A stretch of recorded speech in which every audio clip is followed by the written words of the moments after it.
Hello learners, welcome back to Economics Fundamentals by Mohammad Nasir. Now it's time to move towards the industrial sector on the eve of independence. We can define the status of industrial sector in broadly two ways. Number one is decay of handicraft industry and number two is bleak or notional growth of modern industry. So first we will be taking care of decay of handicraft industry. As I told you in my previous class that our handicraft industry was having the worldwide popularity because of its fine quality and variety. The material which we used was absolutely fine and highly demanding. As I have given you the example of Dhaka muslin or malmal, what is called as, जो ढाका के अंदर पाई जाती थी a fine quality of cotton malmal, जिसे बाद में मलमल शाही कहा गया because it was a symbol for royalty और it was highly use by the royal class people. So इसको हैंडीक्राफ्ट इंडस्ट्री को किस तरह से बर्बाद किया गया? It was due to the discriminatory tariff policies. जो tariff policy which was impose by the Britishers, उन्होंने बहुत ही डिस्क्रिमिनेटरी टैरिफ पॉलिसी अपनाई. किस तरीके से कि जो भी हमारा जो फिनिश प्रोडक्ट्स होता था हैंडीक्राफ्ट इंडस्ट्री का, उस पर वो हैवी टैक्सेशन लगाते थे. एक्सपोर्ट्स पर हैवी ड्यूटीज़ वर इम्पोज्ड, जिससे वो प्रोडक्ट महंगा हो जाता था. और उसी तरीके से जो वो इम्पोर्ट करते थे अपने यहाँ से फिनिश प्रोडक्ट्स का, वो दैट वाज ड्यूटी फ्री. तो वहाँ पर उन्होंने, और यहाँ से जो रॉ मटेरियल एक्सपोर्ट होता था दैट वाज ड्यूटी फ्री. यानी अपने लिए दोनों तरफ से अपना फ़ायदा. यहाँ से जो वो रॉ मटेरियल मांग रहे हैं, फॉर एग्जांपल इंडिगो ले रहे हैं या कॉटन ले रहे हैं या जूट ले रहे हैं, तो वो क्या होता था, ड्यूटी फ्री होता था. लेकिन अगर फिनिश प्रोडक्ट्स जा रहा है, जो हैंडीक्राफ्ट इंडस्ट्री हमारी वर्ल्ड वाइड पॉपुलर थी,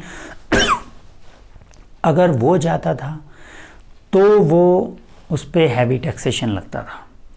लेकिन वहाँ से जो इम्पोर्ट होता था फिनिश प्रोडक्ट्स, वो ड्यूटी फ्री होता था. तो इस तरीके से क्या होता था, वो डिस्क्रिमिनेटरी टैरिफ पॉलिसी से जो है हमारा ये हैंडीक्राफ्ट इंडस्ट्री जो है बर्बाद हो गई. Disappearance of princely codes. देखिए, ये जो पहले आपको पता है राजा महाराजा और नवाबों का दौर था, तो ये पैट्रोनेज प्रोवाइड करते थे हैंडीक्राफ्ट इंडस्ट्री को, सरपरस्ती होती थी इनकी. लेकिन जैसे ही ब्रिटिश एरा यहाँ शुरू हुआ तो राजाओं के दरबार तो ख़त्म होने लगे, तो अब वो पैट्रोनेज भी नहीं रहा, because British were not they were not concerned at all from the flourishment of the Indian handicraft industry. वो तो अपना फ़ायदा चाहते थे ना, भारत को सिर्फ एक कच्चा माल के प्रोवाइडर के रूप में, यानी निर्यातक के रूप में चाहते थे, और अपना पका हुआ तैयार माल जो है वहाँ बाज़ार के रूप में उसे भारत को देख रहे थे कि वहाँ बिक सके. तीसरा था आपका competition from machine made products. जो मशीन से बने हुए प्रोडक्ट्स होते थे, अब उनसे कंपटीशन था हैंडमेड प्रोडक्ट्स का.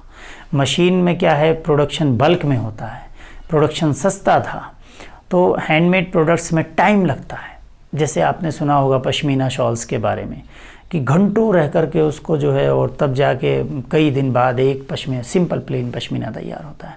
तो जो हैंडमेड प्रोडक्ट्स हैं, they required lots of time and at the same time there manufacturing cost is pretty high.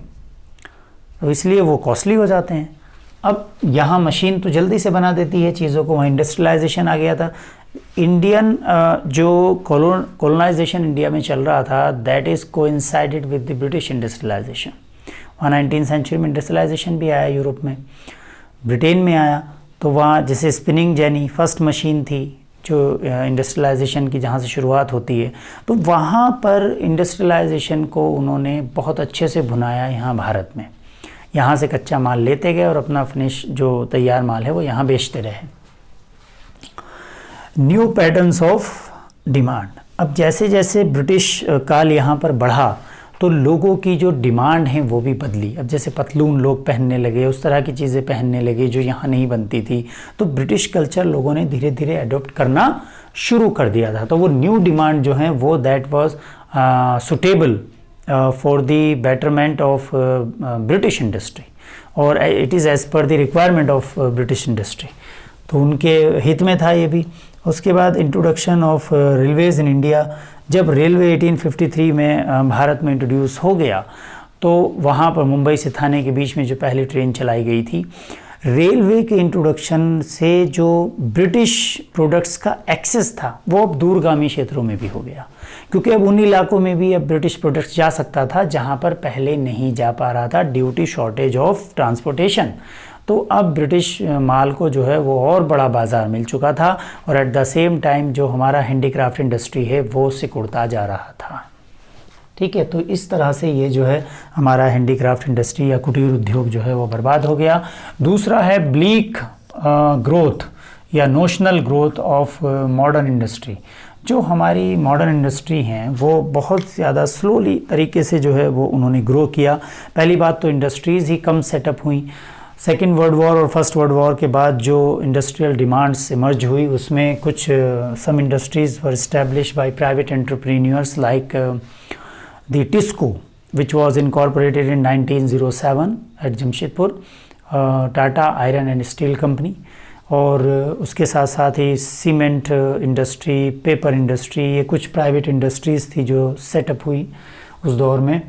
फिर स्टेट पार्टिसिपेशन जो है वो बड़ा लिमिटेड था, यानी गवर्नमेंट का जो पार्टिसिपेशन था that was restricted towards the energy generation, the means of communication and means of transportation only, क्योंकि वो उनके हित में था।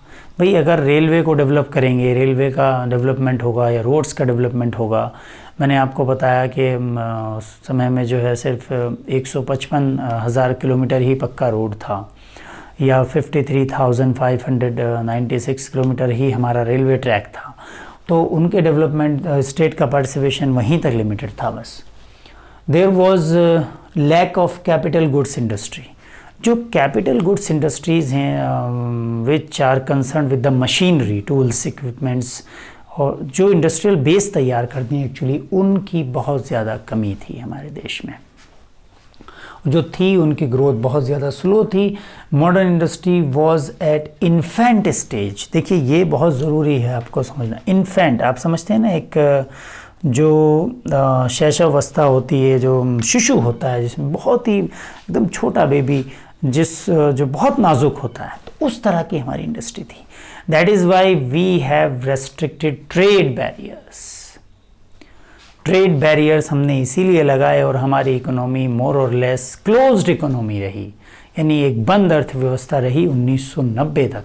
ये तो 1991 की क्राइसिस है जब पीवी नरसिम्हा राव प्रधानमंत्री बने और डॉक्टर मनमोहन सिंह जो है वो फाइनेंस मिनिस्टर और वित्त मंत्री बने। मैंने बैलेंस ऑफ पेमेंट्स में आप लोगों को बताया था। तो बैलेंस ऑफ पेमेंट क्राइसिस से देश जूझ रहा था। हमारे पास केवल 14-15 दिन का ही फॉरेन एक्सचेंज बचा हुआ था, तो इसलिए we were forced to follow the new economic policy and to open our economy. But that time it was realized that our domestic companies or the domestic entrepreneurs now were in a position to compete with the foreigners. लेकिन यहाँ पर वो baby industry हैं on the eve of independence. So इसलिए यहाँ पर protection was there. तो इसलिए हमने वहाँ वो जो ट्रेड बैरियर्स थे, रेस्ट्रिक्शंस थी वो रखी। इंपोर्ट एक्सपोर्ट पर रेस्ट्रिक्शन रखी गई और it was only with the prior permission of the government. So this is what the industrial sector was all about on the eve of independence.